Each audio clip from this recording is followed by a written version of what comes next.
Paki-subscribe naman po at click ng bell button. Hello guys, magandang buhay po sa ating lahat. Before po tayo pumunta sa tutorial na encoding natin, magbibigay lang po tayo ng konting background about sa company at sa product natin. So anyway guys, yung product natin is Moringa Superior Liniment. 100% organic po siya, kaya edible, pwedeng kainin or inumin or ipatak po sa bibig natin kapag may singaw po tayo, pang mouthwash, kapag medyo hindi na maganda yung amoy ng hininga natin, pang bad breath, maganda rin po siya. Tsaka pwede po sa sakit ng mga ipin, no? Yun po yung kagandahan niya. Bukod po sa pang po natin yung ibang uses pa nung may Moringa organic superior liniment po natin. So ang kagandahan nga po, pwede po siya sa mga bata. Tsaka natin ay double made, kaya ayan po, may picture si Pangulong Duterte. Yan po ang mga legalities ng company.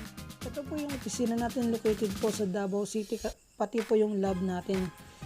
So 2013 po nag-umpisa tayo sa direct selling at 6 years na po tayo sa market. Pero yung ating new system, malupit nating sistema po na multi-level marketing, nagsimula lang po siya noong June 2019. Ganun po man, nakakreate po tayo ng 70 hub or stockist nationwide po. So ganun po kalupit ang ating produkto. Ating bait na CEO President Mr. L. Ibanez. So siya po yung formulator o nag-imbento o gumawa nitong ating may Moringa Superior Liniment. So ayan po yung utak po ng ating company at napakabait po niya. Sabi nga po niya, gusto niya makatulong sa maliit na paraan sa ating mga nangangailangan po, financial, tsaka para sa tutorial kung paano po ba mag-encode sa may Moringa sa mga bago pong member. So ganito po ang unang step po natin. Yan. Ngayon po, pagka-login po natin, makikita niyo po yung dashboard natin. So makikita niyo po dyan, may direct referral na siya na 8,000. Tsaka yung encashment history po niya, 2 beses na po siya nag-encash. Una po yung 2,000, sunod naman po yung 6,000. So anyway guys, yung encashment natin is Monday to Tuesday. Pero I suggest, mas pala po pag Tuesday na tayo nag-encash kasi baka may pumasok pa, may humabol pa. At Friday po ng hapon, papasok po yun sa inyong mga bank account, sa ating bank account. O kung wala po kayo bank account, pwede na po ipadala sa Palawan Pawn Shop. So, i-click po natin yung menu, yung tatlong guhit sa taas, yung katabi po ng may Moringa na logo.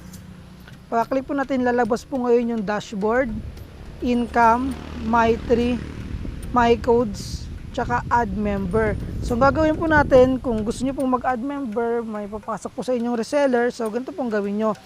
Pero dapat po bago po kayo mag-perform nito, mag-encode, is kailangan po may codes kayo.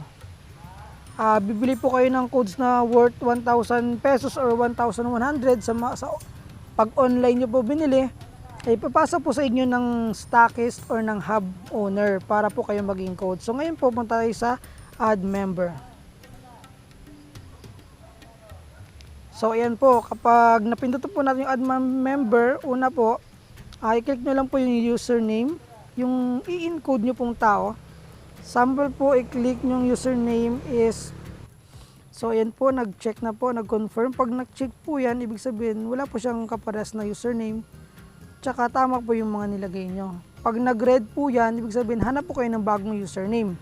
Or mali pong pag-fill up nyo, or hindi po match yung password na nilagay nyo. First name niya, middle name, last name, at ang contact number. At ang maganda po, kapag may GCash number po kayong nilagay, doon na po papasok yung mga withdrawals niya nakita. Okay po, sa GCash number na. So ilagay nyo. Pag wala po, i-blank nyo lang, wala pong problema na ma-register po. So dito po nakalagay sa code ID, tsaka PIN ID, wala pong nakalagay dyan. Pero pag may code na po tayong nabili galing sa sa hub or stockist owner, so automatic po mag-a-upload dyan, tapos click nyo lang po yung create account.